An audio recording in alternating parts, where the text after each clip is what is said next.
guys holding Taipans to their lowest score of the season and another win for you guys at home. Yeah, it's exciting. I've said after the last couple of games, it's there is a belief within this group now, and these sort of games, we're coming out with an expectation to win. We're not hoping to win anymore, which we probably did earlier on. And I mean, you can see the confidence evolving.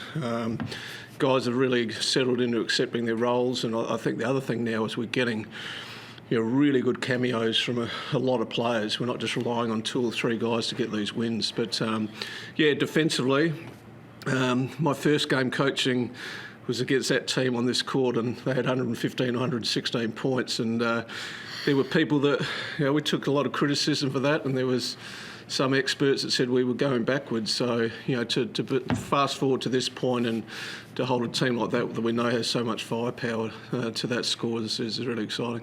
DJ notched up 28 points, highest score for the team. I guess how great is that for you to get such a high score? I mean, I don't really care for the individual accolades and whatnot, and I just had to come out aggressive. I think I just set the tone early, and then everyone else just piggybacked that off that. I mean, we're trying to play the play-in, so I'm trying to stick around. I'm trying to get my bonus check for the semi-finals, so I'm trying to win as many games as I possibly can. Obviously, the last time you guys played the Taipans, it went to overtime. You seemed like you had the game in control. What was the message heading into this game to sort of get you across the line? Obviously, a completely different outcome.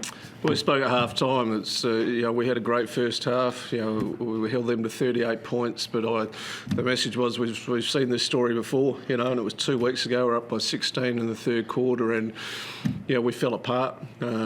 Stopped doing what had got us to that point in the first place. But we held sway tonight, and I think it's a credit to the guys. It's we kept that margin and really pushed and got ugly in that last quarter. But I'll take an ugly win any day of the week.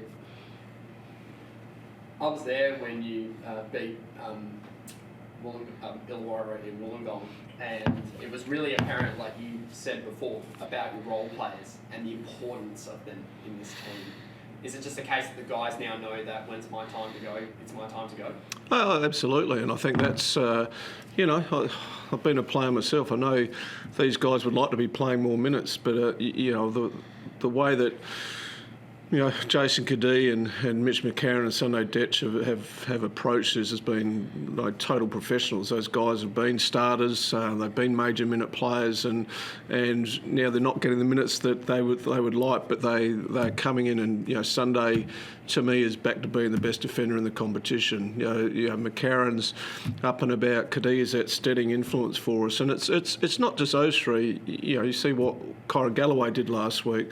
Nick Marshall was growing into himself as a basketballer. Alex Starling comes in and is active hands. We're getting contributions from everyone now, and I think that's when you go back and look at some of the games we lost, we were relying on too few, whereas now it's a total team effort, and that's really pleasing.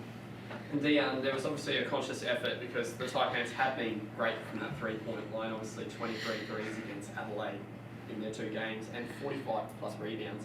In terms of the matchups against McCall and Miller particularly, they've been pretty dangerous against you guys. Was there a conscious effort to really lock those guys down and make someone else try and beat you? Yeah, I mean, they're 2 of the best players on that team. I think we did a fantastic job on Pat Miller. Just holding him to contested shots. I think we did well on ties, but I think we all just locked in defensively on everyone. Honestly, I think we had a great shoot around this morning. We had a great week of practice, and we came out and Scotty said it was ugly towards the end, but a win's a win, and we take it and we continue to move forward. I guess having those back-to-back wins, are you looking still towards the end of the season to finals, or is it just game by game? Probably depends who you ask, I suppose. I mean, you always dare to dream. I mean, we play this sport to win and to win finals. We've dug ourselves a fairly enormous hole, obviously, with the 14 losses. But we can only control the next game, and the next game for us now is Sydney here. We know that's not going to be easy, but as I said, we bring it on. There's no one out there that we don't look forward to playing. We know these games are going to be difficult, but if that happens and we win the games and it gets into play, and that's obviously what we'd love to do. And how's Trey Kell after that one? Looked like a couple of bit of a knock in the second quarter, I think it was. Yeah, he's all right. That was precautionary. I had him on standby in that last quarter to come back in the game if things got a little bit hairy, and I turned to Kiwi at one stage and said, get him ready when they got back to 17, I think it was. But thankfully we were able to go away with it. So to get him some rest, to get Isaac some rest, I think is really important moving forward. It is that time of the year when there's a lot of aches and pains in the body. So to be able to get some rest into two of our key players and get some minutes into some of the young kids was great as well. DJ, to get back-to-back wins against Illawarra and Cairns, how much confidence does that instill in the team heading into such a crucial time of the season? We had 3 in a row, but no, we're really rolling. I think practices have been really good. I think everyone's doing their job, locking in. As Scotty said, everyone understands their roles, like Sunday, Macca, and Jason. I think everyone wants to play finals. I think there is a big belief and a big chance there to play finals. Some of them never experienced finals before. So, when I first got here, I wanted to try and push for the play-in. Obviously, we had a couple of setbacks, dug ourselves a hole, but I think everyone's now locked in. Let's try and make it and kind of create some history, I guess. And Scott, last one from me. Obviously, you've talked about wanting the job for next season. How much of the current squad are you so keen to have come aboard with you for that ride for next year, if you happen to get... Oh shit, mate! I've got to get the job first. It's look, I think it's like you look at what we've got and how well we're playing at the moment. If that continues, one of the problems we've had with this club over when I was coaching last and over the years is we have to, and there's reasons for it. We're changing over more than half the team every year, so we don't have that stability. And you look, I always make the point, you look back at those great Perth teams, those great New Zealand teams, they were able to keep the core intact, and they just made slight adjustments to the roster every year. Whereas we've had to make significant changes most years. So yeah, certainly we've got to keep a core group together and watch them build together. To me, off the top of my head, the guy alongside me and Isaac Humphries are two, and Kyron Galloway, key pieces to hopefully for this club moving forward. So, but as I said, there's a long way to go before we start that. Scotty for one more year. Go, Steve. Hey Scotty, you spoke about the impressive work you did defensively today. At the other end, particularly in the first half, it was 36-6 points in the paint. That's imprinted on this group, I think. You're pounding it into Isaac. The guys are putting the ball on the floor. Is that something that you've been happy with? Throughout your tenure? Absolutely, and it was one of my focus points in the pre-game talk, and it always is about getting Isaac early touches. But I talk about feet and paint, and getting in the keyway and creating opportunities, and I thought we did an outstanding job of that tonight.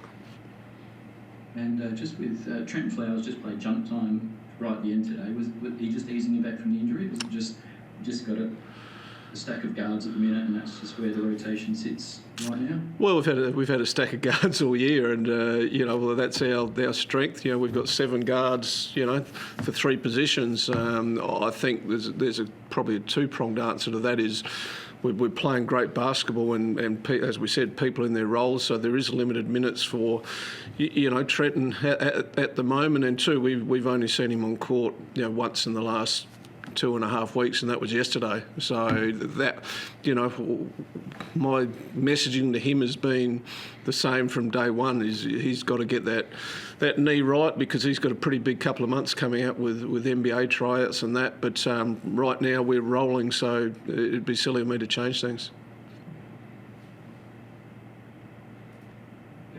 Jason. DJ, are you keen to hang around for past this season?